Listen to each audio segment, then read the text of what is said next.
పార్టీల పేరుతో పోటీ పడండి కానీ దేవుడి పేరుతో పోటీ పడకండి. సరే టీడీపీలో దుమారం, టీటీడీలో అలా ఉంటాయి. అది టీటీడీ, ఇది టీడీపీ. కాకపోతే ఈ దుమారం ఏంటంటే చాలా ఆశ్చర్యకరంగా, ఉదయం నేను ఒక ఛానల్ చూస్తున్నాను,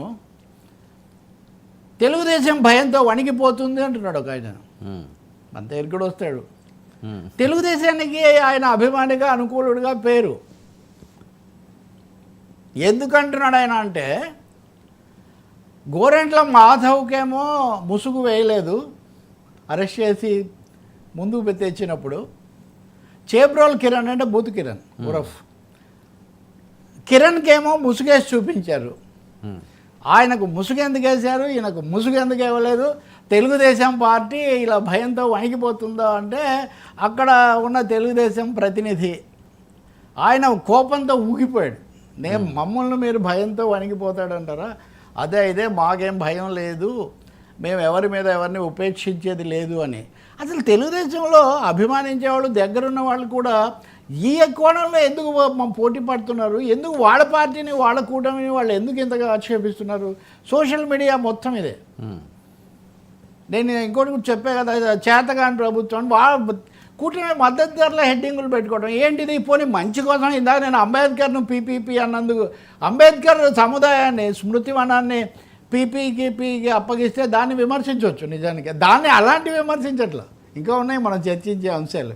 దేనికంటే వైసీపీ వాళ్ళు అలా చేశారు, మీరు అలా ఎందుకు చేయలేకపోతున్నారు?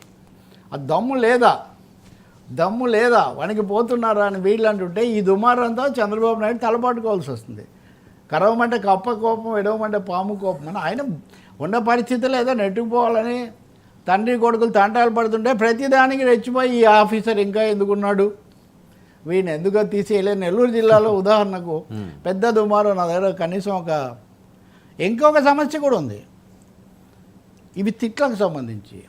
రెండోది పద్ధతులు మారలేదు. ఇప్పుడు మొన్న చూశారు కదా, ఏదో సర్వే చేస్తే కనీసం 49-50 మంది తెలుగుదేశం ఎమ్మెల్యేలు వాళ్ళ పద్ధతుల మీద తీవ్రమైన దుమారం వస్తుంది, అసంతృప్తి వస్తుంది. వీళ్ళు కూడా అచ్చం గత ప్రభుత్వంలో లాగే చేస్తున్నారని అక్కడ ప్రజలు చాలా అసంతృప్తిగా ఉన్నారని. సరే వెంటనే మనం గెలిచేసామని వీళ్ళు సంతృప్తి పడిపోతున్నారు అనుకోండి. ఇదిగోండి, ఇది ఒకటి. ఇది నిన్న ప్రజాశక్తిలో నెల్లూరు జిల్లాలో వార్త.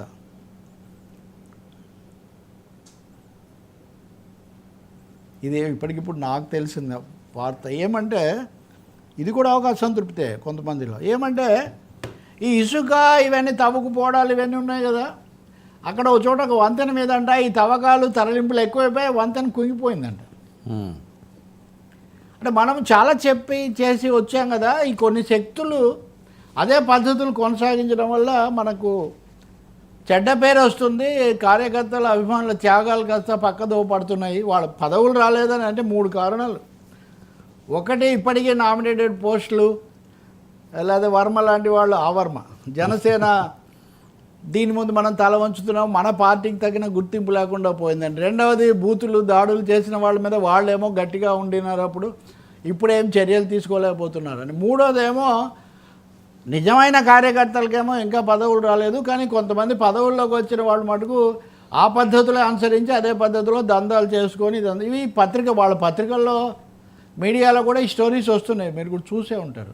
సో ఈ 3 దుమారాలు మరి ఎప్పుడు మళ్ళీ బాబు గారు వీడియో కాన్ఫరెన్స్ ఏదో ఒకటి పెట్టి మళ్ళీ ఒకసారి విస్తృత సమావేశం, లేదా మహానాడు రానే వస్తుంది కాబట్టి బహుశా రేపు కడపలో అది కూడా కడపలో జరుగుతుంది కాబట్టి ఆ మహానాడులో ఇటువంటి వాటికి ఏమన్నా ఒక దిశానిర్దేశం చేస్తారేమో చూడాలి మనం. ఇంకా సార్, ఇది ఈ కూటమి ఎమ్మెల్యేల మీద సుమారు 70-71 మంది అన్నది అది ఏ ప్రాతిపదికన తీశారు సార్? ఇది కూడా రాజకీయంగా ఎవడో చెప్పారులే అన్నట్టుగా కొట్టిపడేస్తున్నారు కొంతమంది. మీరు అన్నట్లుగా వైసీపీ వాళ్ళు ఇంక మనం గెలిచేసినట్టే అప్పుడే అని చెప్పి వాళ్ళు సంబరాలు. వైసీపీ వాళ్ళు సంతోషిస్తే మరి అంత అల్ప సంతోషానికి, అంత అర్ధరహితమైన సంతోషానికి మనం ఏం చేయలేము.